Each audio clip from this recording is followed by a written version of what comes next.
Yo, what is going on, guys? Today I'm going to be going over the MLB slate on DraftKings for Friday, April 13th. Got a 13-game slate today on Friday the 13th. A lot of pitchers to talk about, a lot of stacks to look at, BVP plays as well. So I don't want to waste any time. Just before you guys get out of here, make sure you drop a like on the video. I would really appreciate it. And if you are new and you haven't subscribed yet, make sure you click that subscribe button down below. We're getting very close to 9,000 subscribers. Which is just insane. So if you haven't subscribed yet, I would really appreciate it if you would do that. But yeah, guys, we're going to talk about pitcher today. We'll talk about two of my favorite pitchers, and then we'll cover the position kind of from top to bottom. Pitchers that we want to look at. So starting up top, we definitely have some studs on this slate. Obviously, with 13 games, we're going to have a lot of options. Garrett Cole, Zach Greinke, Kenta Maeda are three pitchers over 10K on this slate. I do like paying up for one of these pitchers today. I love Garrett Cole. He's expensive at $12,100, but with it being a 13-game slate, we do have some value pitchers that we can go to that we can pair with Cole. And I think Cole's kind of really figured things out. Now that he's with the Astros, he's pitched really well through 2 games with the Astros this year. He's got 11 strikeouts in both games, put up 36 and 34 DraftKings points. He's been an ace, at least so far this year with the Astros. And I believe he's like their 3rd or 4th pitcher, which just tells you how good that rotation is. So Cole's a great option today, in my opinion. He did play against this Rangers team on opening day and put up 36 DraftKings points, 11 strikeouts in 7 innings, got the win, only allowed 1 run, and that 1 run came off a home run.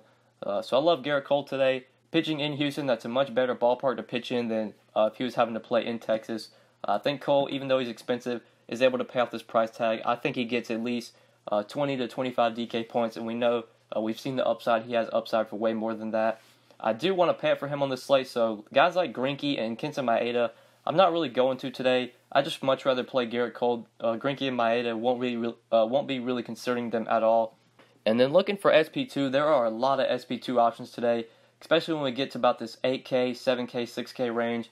A lot of guys here that could definitely be playable, like Tanner Ward gets the Rockies outside of Coors Field. Eduardo Rodriguez gets to face Baltimore, definitely has some upside there. Vince Velasquez gets to go up against the Rays. Andrew Triggs I like against Seattle. Chad Kuhl we'll talk about in a second. I love here against the Marlins. Great matchup. Even guys like Steven Matz against the Brewers could be options down here for cheap. Mike Leake against the Athletics. That's a good matchup. Ty Bloch, obviously he's a terrible pitcher, but he gets to face the Padres today. In Petco, a good pitcher's park. Even a guy like Jake Faria down here at 5,800 gets to face the Phillies at home in Tampa Bay. A good pitcher's park as well. So a lot of these guys might be risky, but they are definitely playable on the slate. But I would say my favorite SP2 option as of now is probably Chad Kuhl at 7,300 against the Marlins.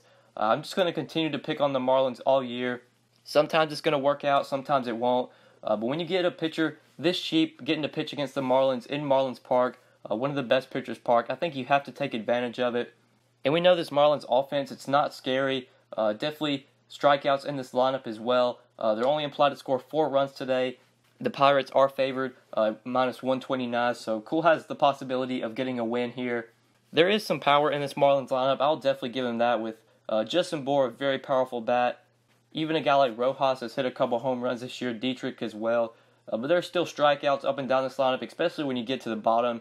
These guys like Lewis Brinson, Braxton Lee, I'm not even sure who these guys are.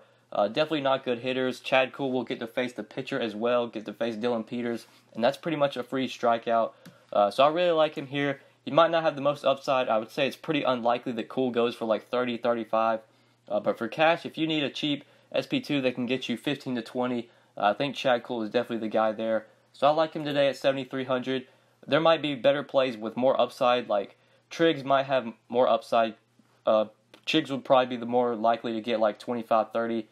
But against Seattle, there are guys in that lineup that are definitely dangerous, like Cano, D. Gordon, guys that don't really strike out a lot versus righties, and guys that will put the ball in play.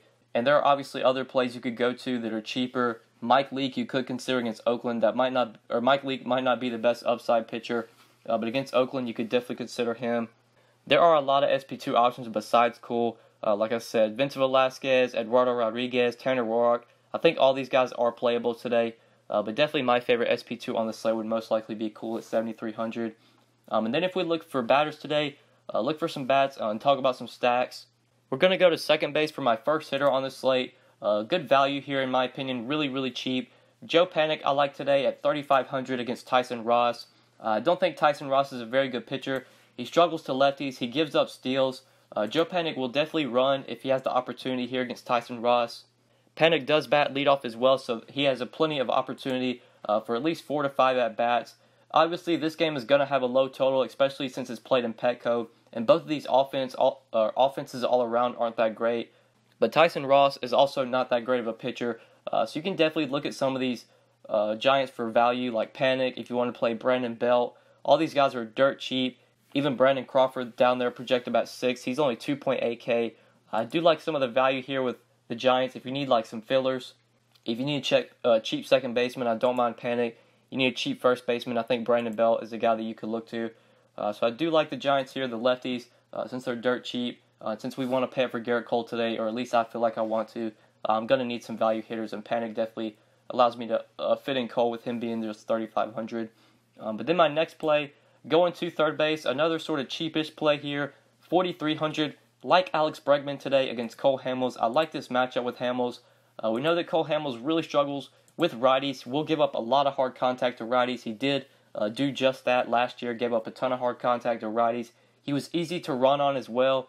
We know Alex Bregman, this Astros team, kind of towards the top of their lineup, just so much speed in that lineup, so much power as well. Definitely, if these guys get on base, they're going to be trying to steal, especially like Bregman, Altuve, even Correa, we've seen steal bases at times, Springer as well. But mainly a guy like Alex Bregman, I like at the top of this lineup. Being only 4.3K, getting to face a lefty, Bregman is better versus lefties. And Hamels, like I said, will give up hard contact to righties, really struggles with righties, really bad at holding on runners. You can definitely steal against Cole Hamels. So I like Alex Bregman here. I think he has a lot of upside on the 4,300, a third baseman that I really like today. And then my final play, going to the outfield, getting some exposure to my favorite stack today.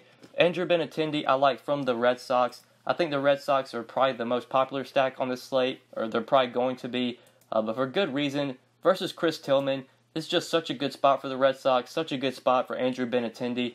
I love his price tag at just 4K. Getting to face Chris Tillman, being this cheap, I think Benintendi is a great option. We know Tillman is not a good pitcher. He'll struggle to righties. He'll struggle to lefties. Right now, the Red Sox have the highest implied run total on this slate at 5.7 runs. And I think just from top to bottom, this lineup is definitely stackable. Obviously, Mookie, Benintendi, JD Martinez are probably the guys you're looking into first.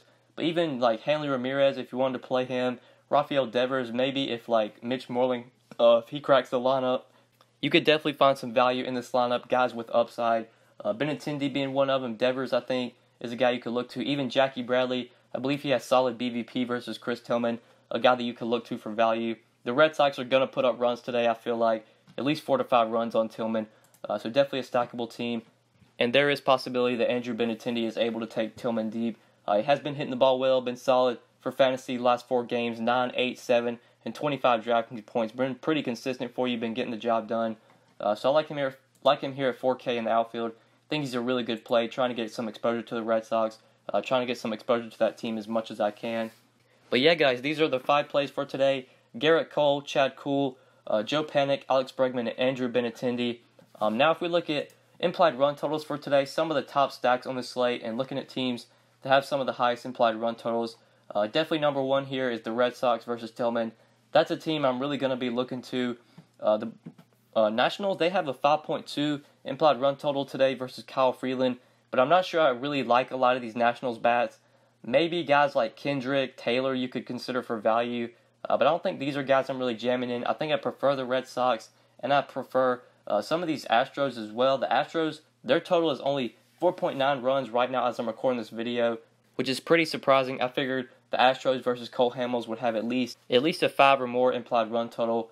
So maybe these guys go a little bit overlooked. Bregman I really like, obviously, even towards the bottom if you want to play like Gaddis at catcher. Gurriel, only 4K. Even Jake Marisnick towards the bottom of that lineup could be some value at 3K.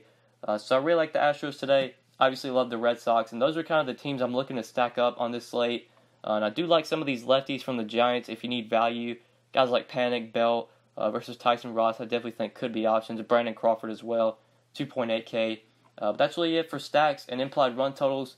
Now if we look at BVP, look at some of the top BVP plays on the slate. Some of the top plays with sample size. For it to be a 13-game slate, we don't have a ton of BVP plays, at least with a big sample. Right here, the one that really catches my eye is Brian McCann. Just because of the sample, he's 18 for 68 versus Cole Hamels with 3 home runs, 265 average. Pretty surprising that Brian McCann's homered off Hamels 3 times since it's kind of a lefty versus lefty matchup. And McCann is obviously better versus righties.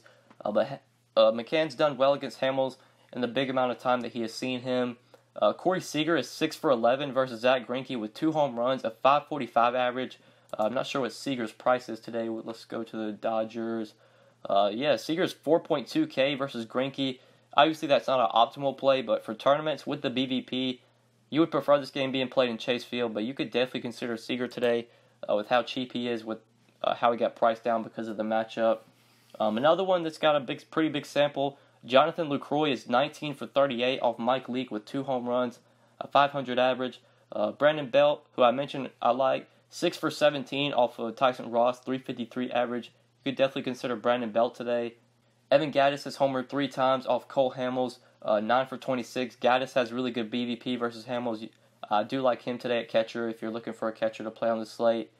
Jackie Bradley, I kind of mentioned earlier. I knew he had some decent BVP against Tillman, 6 for 16 with a home run, 375 average. So those are some of the top BVP plays on the slate. Now if we look at pitchers that have done well in their matchups on the main slate and pitchers that have done poorly, Marcus Stroman has done pretty well against the Indians in the past. The Indians have only hit him for a 232 average, but that's not really going to get me on Stroman today. I don't really like him. I'm not very interested in him on this slate. Phil Hughes, expect to pitch for the Twins today, has done well in the past versus the White Sox, but I don't think I'm very interested in Phil Hughes today. And then the pitchers that have done poorly, there's one pitcher, at least with a decent sample. Mike Leake has really struggled against the Athletics in the past. The Athletics have hit him well, so maybe you consider some Oakland bats just because of that. But that's really it for BVP and PVB. That's really it for this slate, guys. Thank you guys so much for watching. I definitely appreciate it. If you enjoyed the video and if it helped you, make sure you click that like button down below. It means a lot. And if you haven't subscribed yet, make sure you subscribe as well. If you have any questions, feel free to hit me up on Twitter at the DFS_GOAT, or you can leave a comment down below, and I will get back to you as soon as I can. Always trying to reply to every single comment. But yeah, guys, that's pretty much it. Thank you so much for watching. Really appreciate it, guys, and good luck tonight on this slate.